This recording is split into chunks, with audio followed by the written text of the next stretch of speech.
तो विपक्षी गठबंधन इंडिया की कोऑर्डिनेशन कमेटी की पहली बैठक शरद पवार के घर पर होने जा रही है। ईडी के सामने पेशी की वजह से इस बैठक में टीएमसी के अभिषेक बनर्जी शामिल नहीं हो रहे हैं। इससे पहले गठबंधन की 3 बैठकें हो चुकी हैं। हर पार्टी जल्द से जल्द सीट शेयरिंग का मसला हल करना चाहती है, लेकिन अब तक इस दिशा में कुछ हुआ नहीं है।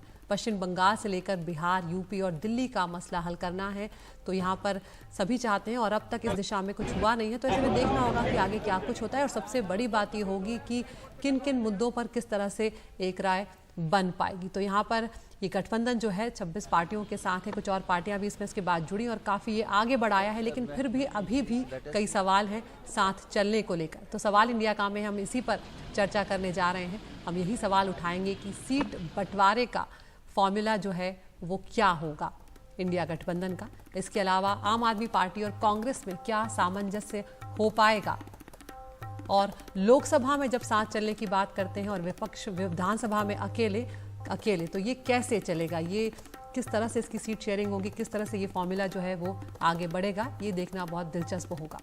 तो इंडिया गठबंधन को लेकर जो आम आदमी पार्टी के नेता हैं राघव चड्ढा, उन्होंने कहा है कि अगर इस गठबंधन को कामयाब बनाना है तो यहाँ पर मतभेद, मनभेद और महत्वाकांक्षा जो है उसको त्यागना होगा। सुनवाते हैं आपको उन्होंने क्या कुछ कहा है। अगर इंडिया गठबंधन को तमाम नेता, राजनीतिक दल और जनता भी सफल बनाना चाहती है, जो कि सफल होगा, निश्चित तौर पे होगा, तो सबको 3 चीजें त्यागनी होंगी: मनभेद, मतभेद और महत्वाकांक्षा। जब ये 3 चीजें हम त्यागेंगे राजनीतिक तौर पे, तभी ये इंडिया गठबंधन सफल होगा। और मेरा ये मानना है कि जो एक कोऑर्डिनेशन समिति है इंडिया अलायंस की, यही वो समिति है जो ये सीट शेयरिंग से संबंधित तमाम फैसले लेगी। कोई नेतागण अगर व्यक्तिगत तौर पे अपनी राय जाहिर करना चाहते हैं, वो पार्टी प्लेटफॉर्म्स के भीतर भी और उसके अतिरिक्त भी जरूर जाहिर करें, उन्हें आजादी है। लेकिन कोऑर्डिनेशन समिति वो समिति है जो पार्टी के तौर पे तय करेगी कि किस राज्य में कैसे सीटों का बंटवारा होगा। कोई एक राज्य एक समान नहीं है। और सीधे रुक कर रहे हैं हमारे मैनेजिंग एडिटर मनोरंजन भारती का, जो शरद पवार के घर के बाहर दिल्ली में मौजूद है। मनोरंजन, क्या कुछ मुद्दा रहने वाला है और सबसे बड़ी नजर जो सबकी बनी हुई है, क्या सीट शेयरिंग को लेकर कुछ आज बात हो पाएगी या किसी दूसरे मुद्दों पर बैठक होगी? देखिए, मैं आपको एक बार अपने दर्शकों को ये तय कर देना चाहता हूं कि आज जो है नेशनल लेवल पर सीट शेयरिंग पर कोई बातचीत नहीं होगी। ये कोऑर्डिनेशन कमेटी की बैठक है और इस बैठक का जो चरित्र देखिए, जो लीडर्स हैं वो सारे, उसमें वो सारे लीडर्स नहीं है जो कि अपने अपने पार्टियों के अध्यक्ष हैं। इनमें जो है कुछ नेता हैं जो कि अपने पार्टियों के अध्यक्ष हैं, लेकिन बाकी नेता जो हैं वो मनोनीत किए गए हैं, जो कि इस कोऑर्डिनेशन कमेटी के लिए उनका मनोनयन किया गया। तो उनके पास वो मैंडेट नहीं है जो उनके नेता के पास है। जैसे समझने के तौर पे आप समझिए, यदि पश्चिम बंगाल में यदि आपको सीट शेयरिंग की बात करनी होगी तो वो ममता बनर्जी से आपको करनी होगी। जेडीयू में आपको सीट शेयरिंग की बात करनी होगी तो वो आपको नीतीश कुमार के साथ करनी होगी। लेकिन ये दोनों इस बैठक में नहीं है। ऐसे ही कई बड़े नेता इस बैठक में नहीं है।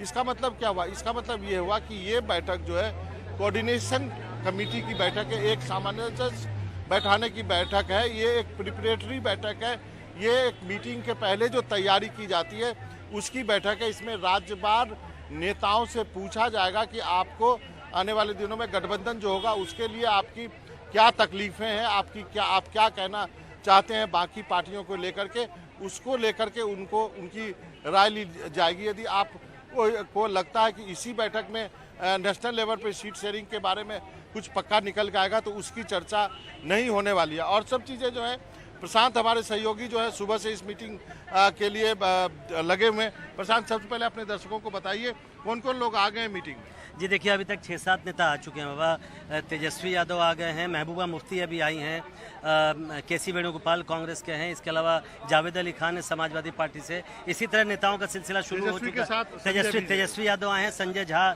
जेडीयू से दोनों एक ही गाड़ी में आए हैं। इसके अलावा सबसे पहले डी राजा सीबीआई महासचिव, इस तरह से नेताओं के आने का सिलसिला शुरू है, क्योंकि ये सवाल उठा था कि महबूबा मुफ्ती आएंगे कि नहीं, लेकिन वो आ चुके हैं। उमर अब्दुल्ला भी आ रहे हैं, उमर अब्दुल्ला भी आ रहे हैं, ऐसी खबर मिली है। वो एयरपोर्ट से सीधा यहाँ आएंगे। हेमंत सोरेन भी सीधा एयरपोर्ट से यहाँ पर आ रहे हैं। सबसे बड़ी बात यह है कि हमें अपने दर्शकों को बताना चाहिए कि यदि हम ये कहते हैं कि इस बैठक में नेशनल लेवल पे सीट शेयरिंग नहीं होगी, तो आखिर इस बैठक में होगी क्या? जी देखिए बाबा, ये सबसे बड़ा सवाल अब यही है कि अगर सीट शेयरिंग नहीं होगा, जो मेरी जानकारी है उसमें अब पार्लियामेंट सेशन आ रहा है। जो ऐसे मुद्दे जो इंडिया अलायंस को लगता है कि उनके लिए ज़रूरी है उठाना, पार्लियामेंट सेशन अभी आज सेशन आ रहा है, उसमें कौन कौन से मुद्दे उठाए जाए, और उसमें 3-4 मुद्दे वो लगातार कह रहे हैं। चीन का मुद्दा लगातार राहुल गांधी उठा रहे हैं, बाकी सारे पार्टियां उठा रही है, उस पर चर्चा होगी। मणिपुर का मुद्दा पिछली सेशन में भी उठाया गया था, इस सेशन में भी संभवतः उठाया जाएगा, और यहाँ आज मीटिंग में बैठक होगी, मीटिंग में चर्चा होगी उस पर। इसके अलावा अभी जो शिवसेना को लेकर चुनाव आयोग में जो मामला है, जिसमें इंडिया अलायंस को लगता है कि शिवसेना जो उद्धव ठाकरे ग्रुप है उनके साथ अन्याय किया गया है, तो ऐसे मुद्दों पर यहाँ आज चर्चा होनी है, बड़े मुद्दे जिनको पार्लियामेंट सेशन में उठाया जाएगा। और दूसरी चीज़, मुझे जो जानकारी है 2 अक्टूबर के तुरंत बाद, अक्टूबर के महीने में 4-5 जगहों पर मुख्य रूप से बड़ी बड़ी रैलियां की जाएंगी इंडिया अलायंस की तरफ से, जिसमें गुवाहाटी एक जगह है, पटना या लखनऊ में से किसी एक जगह होगा, फिर भोपाल या जयपुर में से, दोनों में से एक का चयन किया जाएगा क्योंकि वो इलेक्शन गोइंग स्टेट है। उसके अलावा 2 और जगह हैं, दिल्ली में भी एक जगह पे होगा, और मुंबई।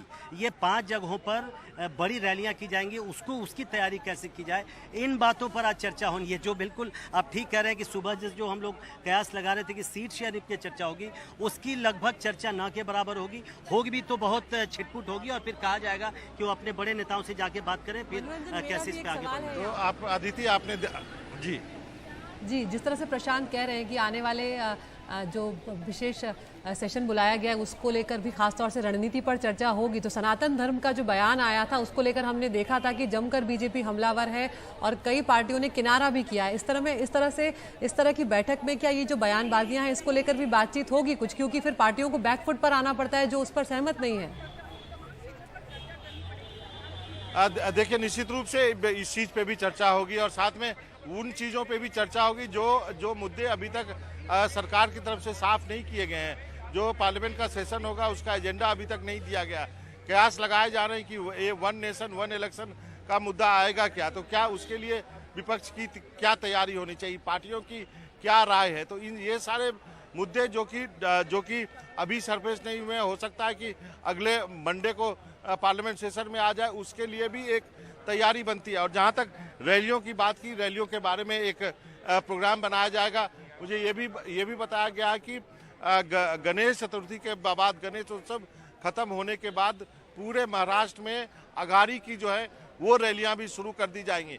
तो एक तो राज्य स्पेसिफिक रैलियां होंगी, और एक इंडिया गठबंधन की जो रैलियां हैं वो अलग अलग राज्यों में किस ढंग से करना है। पहले निश्चित रूप से उन राज्यों को चुना जाएगा जहां पे चुनाव होने हैं, चाहे मध्य प्रदेश हो, राजस्थान हो, छत्तीसगढ़ हो, इन सभी जगहों को चुना जाएगा जहां पे की रैलियां होनी है। और जैसा कि राघव चड्ढा ने आपको इशारा किया, उन्होंने भी साफ कहा कि जो पार्टियों को लेकर के आपसी मतभेद हैं, खासकर वैसी पार्टियां जो कि लोकसभा साथ लड़ना चाहती है लेकिन विधानसभा में एक दूसरे के खिलाफ लड़ना चाहती है, उनके बीच बातचीत होनी बार बार जरूरी है।